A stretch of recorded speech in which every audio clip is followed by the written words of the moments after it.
សួស្តីទៅកាន់អ្នកមើលក៏ដូចជាអ្នកទស្សនាទាំងអស់គ្នាបាទស្វាគមន៍ជាថ្មីបន្ទាប់ពីការបែកគ្នាពីរយៈមកថ្ងៃនេះផងដែរយើងមានវីដេអូថ្មីដំណើរកម្សាន្តថ្មីបាទគឺយើងនឹងទៅលេងខេត្តសៀមរាបអ្នកនរគ្នាហើយដំណើរកម្សាន្តនេះផងដែរគឺវីដេអូទី1នេះគឺយើងទៅត្រឹមខេត្តព្រះវិហារសិនហើយយើងនឹងមានវីដេអូបន្តនៅពេលក្រោយទៀតបើសិនជាចង់ដឹងថាដំណើរកម្សាន្តនេះខ្ញុំបាទហើយសិនដែលទៅដល់ណាហើយជួបរឿងអីខ្លះសូមតាមដានទស្សនាទាំងអស់គ្នា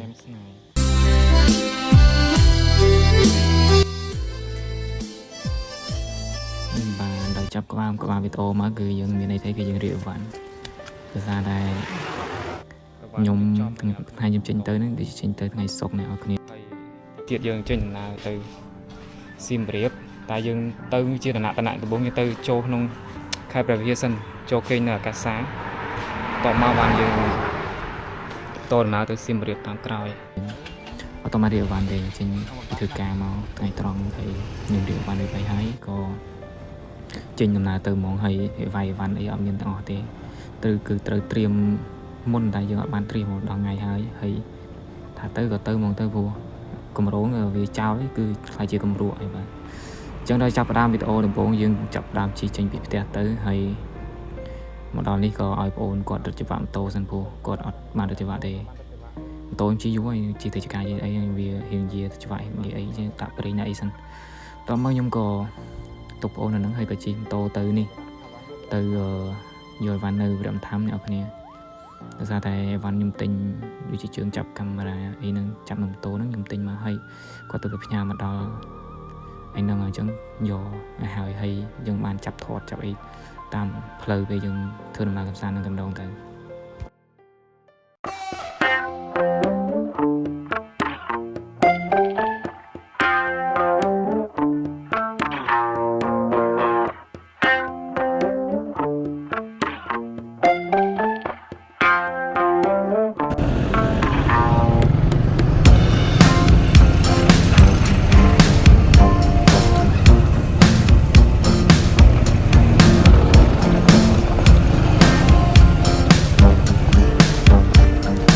មួយស្ដីបងខ្ញុំ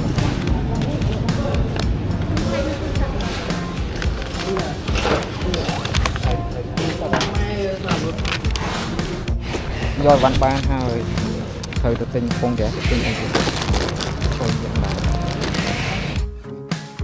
បន្ទាប់ពីយើងយកវ៉ាន់ហើយយើងក៏បន្តដំណើរទៅទិញកំប៉ុងដែរទៀតព្រោះខ្ញុំទៅនឹងខ្ញុំអត់មានកំប៉ុងដែរទេព្រោះយើងទៅទិញកំប៉ុងដែរថ្មីដែរសិនយើងប្រើអាចាស់វាបាក់ព្រោះយើងប្រើអាចក្រានបែប camping បងប្អូនគ្នាអញ្ចឹងយកថ្មីដែរហើយដល់ពេលនេះក៏យើងទៅនោះវានេះដាច់អាខ្សែរឹតនោះវាដាច់អញ្ចឹងឆ្លៀតចូលទិញខ្សែរឹតសិនហើយខ្ញុំមិនដឹងកន្លែងទិញទេអូខេតោះជិះហួសហើយបានមើលឃើញភ្ញាក់ឲ្យបកក្រោយទៅទិញវិញព្រោះអាពេលយើងបញ្ញាអញ្ចឹងយើងភ្លេចពីភាំងអត់ទាំងអស់ស្អីនឹកឃើញអញ្ចឹងចូលទិញហើយក៏បន្តដំណើរទៅទិញកំប៉ុងហ្គាសតាមក្រោយ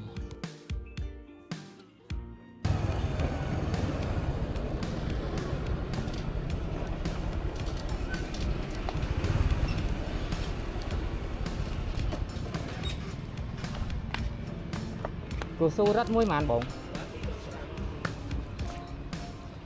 យកពីរមកបងសកូ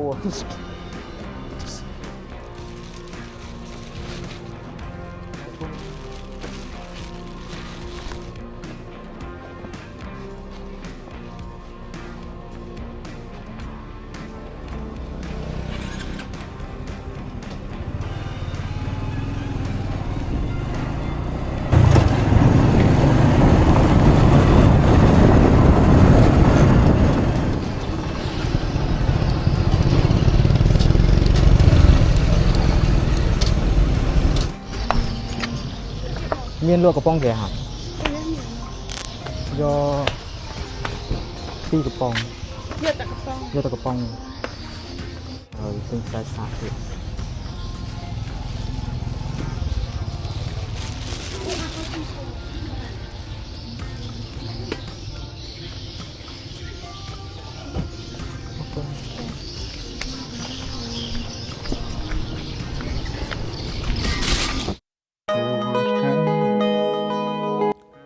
តោះពេលយើងទិញរបស់របរដែលយើងត្រូវការសម្រាប់ប្រើនៅពេលដែលយើងទៅដើរលេងហើយយើងក៏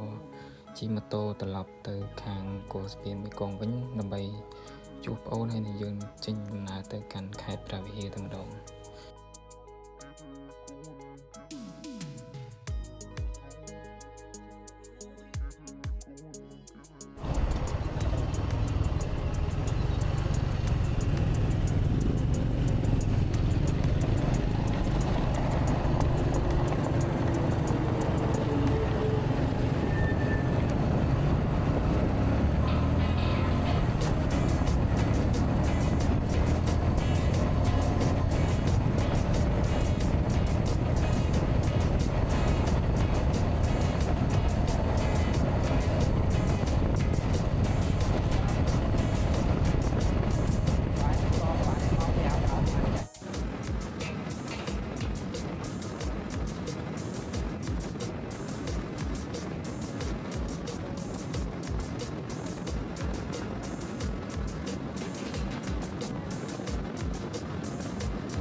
តទៅពេលយើងជិះម៉ូតូត្រឡប់មកវិញដល់កន្លែងធ្វើម៉ូតូយើងក៏រៀបចំ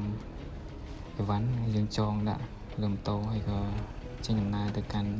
ខេត្តព្រះវិហារតែម្ដងអ្នកគ្នាបន្ទាប់ពីយើងជិះពីស្ទឹងត្រែងចេញបានឆ្លងស្ពានមេគង្គទៅមកស្ទួយយើងក៏ឈប់ចាក់សាំងអ្នកគ្នាហើយក៏ឆ្លៀតពេលឆាតប្រាប់សមាជិកយើងថាទៅអ្នកទៀតរកពូនឹងគាត់អត់បានឆ្លើយតបទេព្រោះម្នាក់ទៀតប្រាប់ថាបានទៅហើយអញ្ចឹងយើងដឹងហើយតែអ្នកទៀតយើងគាត់បានប្រាប់ទេយើងក៏ឆ្លើយប្រាប់គាត់ថាយើងចេញទៅហើយមិនម៉ាក៏ទៅតាមក្រោយទៅព្រោះយើងឆាតនេះគ្នាបានយើងទៅតាម5វិហារទេថ្ងៃដំបូងតែម្នាក់ទៀតហ្នឹងក៏អត់បានទៅដែរហើយគាត់អត់បានប្រាប់យើងអញ្ចឹងទោះតែយើងដល់5វិហារមិនយើងដឹងអញ្ចឹងគឺយើងស្រុកគឺបានតែ2នាក់ទេ2នាក់ប្អូនម្ដងHello what's up ទៅបានប៉ុន្មានទៅបាន70គីឡូហើយឥឡូវយើងមកដល់ទឹកដីព្រះវិហារហើយចូលទឹកដីព្រះវិហារប្រហែលជា10ជាង20ជាងគីឡូហើយចាំទៅដល់កន្លែងគេហ្នឹងទៅដល់នោះចាំថតតទៀតកាមេរ៉ាខ្ជិលដាក់អ្នកគ្នាលើរយៈទៀតហើយខ្ជិលរើចេញរើចូលហត់បានចាំជួបគ្នានៅកាសាទៅ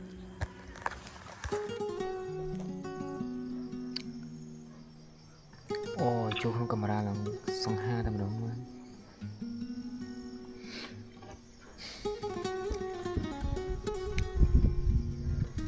ខ្ញុំមិនដឹងថាទៅណានេះស្អែក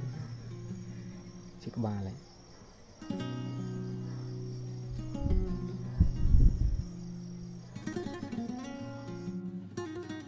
ហើយឥឡូវនេះយើងដល់ពេលបាយព្រោះជិះម៉ូតូឡើងមួយថ្ងៃដែរមកល្ងាចច្រឡំមួយថ្ងៃហេវហើយដាក់ហើយទិញម្ហូបនៅខេត្តព្រះវិហារនៅទីរំខេតហ្នឹងព្រោះយើងជិះ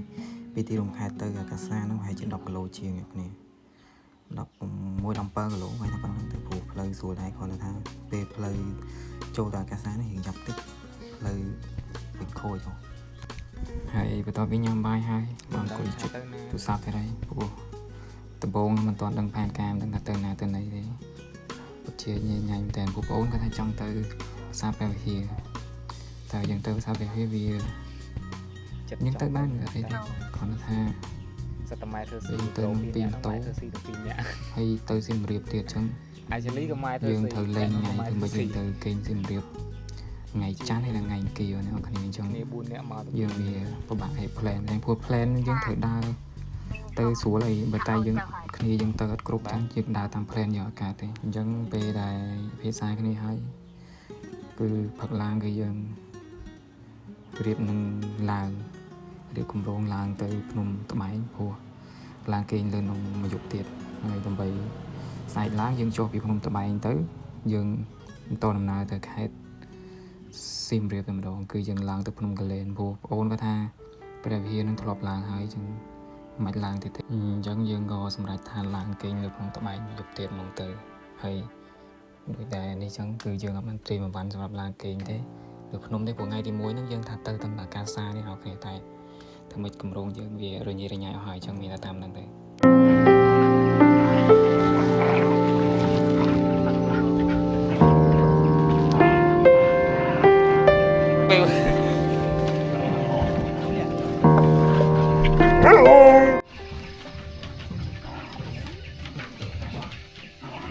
số đây nào nè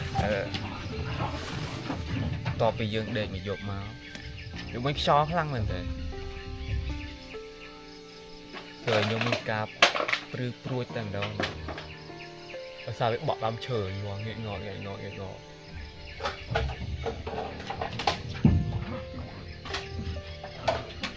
như này đồ sồi còn khi nó nhung như khi khô mới anh mới đám chơi nó dụng mấy sọ bọt là mà ta hăng rồi bị ngọt với pa mà đi rong là như tôi bị bật lá nhở kia bài sai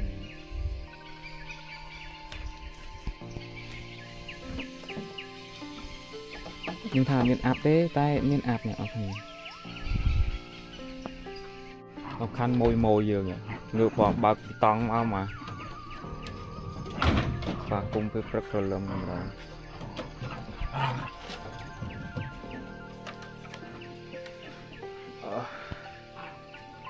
tiệt dương điệp tròn ở đi đâm tật trong cà phê pub tinh cà phê này dựng mình tinh nhất tộc ôm sấy nên chọc lời trốn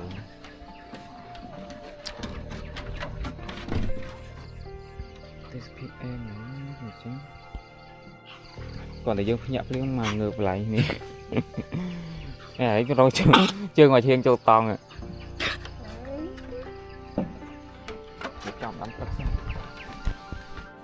to bị dương ngược màu bàn tù mơ tít phiệp thọtรูป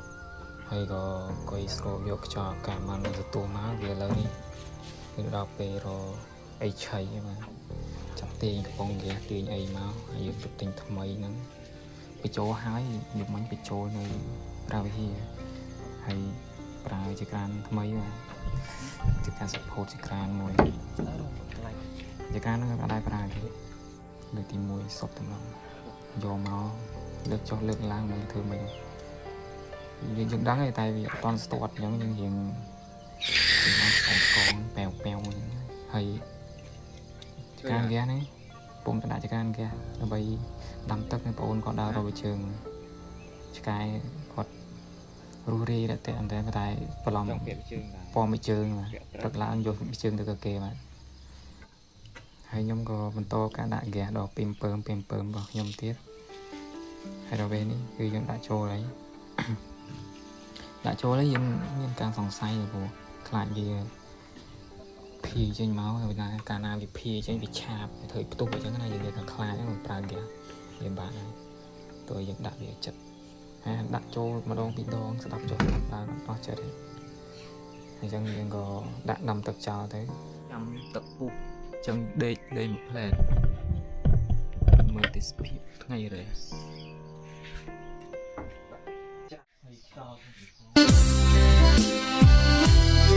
ตัวไปยืนบานดาวเลยยืนเกือบเมาคนเตะสเปียบจมูกน้ำบอดจมูกในยังโจจัดจังหวะคือหาร้องยืนมีร้องทารีแลกไม่ได้มา everyone ไอ้เตะสเปียบไงเรียสานไม่เต้นจะลองมาไงเล่นโหดงเงิบแต่ตอนไงเรียวสานเต้นนู้มือถึงมีกุมใส่มีไอ้นานเลยไอ้ตัวไปยืนจะลองได้มาสตูเมาtất cả vào dương này dương đặt 5 cháo nó với cốc bù hay để trồng cà phê mà đâm bay đã trồng hay kẹp chỉ mùi nâng khai mùi nâng tê sập hiệp rồi phun nồng như này hồi dương nâng nghe mà thì bàn cà phê mặt cào anh coi mơ bàn thọt rù bay chẳng thấy gì thà triệt khăn mền té na bấm chứa xạ bàn hay haไปปรักdương còn ngày nâng phần đáyก็มีไอเตมีนได้ก๋วยเตี๋ยวพนมเปญมาสำหรับงานได้แต่เฮโรฮอนมาเป็นยักษ์จิงทริปจิงไอ้นั่นคือเก កាទៀវក្នុងពេញមីកំប៉ុងរសជាតិមួយណាដែលតាមខ្លួនឯងពេញចិត្តហ្នឹងគឺអាចដាក់ទៅបានព្រោះណាវាតន់ចិត្តណាមិនត្រូវការអីទេតាមទៅទឹកឲ្យពុះមកដាក់ជាច្រើនហើយបានម្នាក់មកគេចប់អ្នកនរគ្នាហើយពេលដាក់កាទៀវម្នាក់មកគេចប់មកហើយក៏កាន់កាហ្វេមកក្រេបជាមួយនឹងទេសភាពព្រៃព្រឹក្សាតាវ៉ាជាមួយនឹង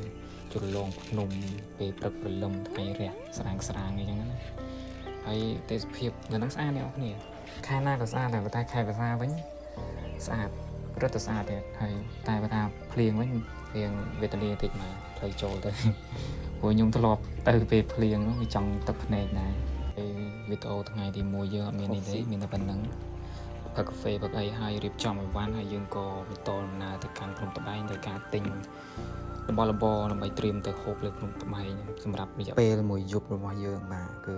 បែបឆាវមកហ្មងគឺមានអីទិញហ្នឹងឯងពេលហ្នឹងព្រោះយើងអត់បានត្រៀមទៅទេ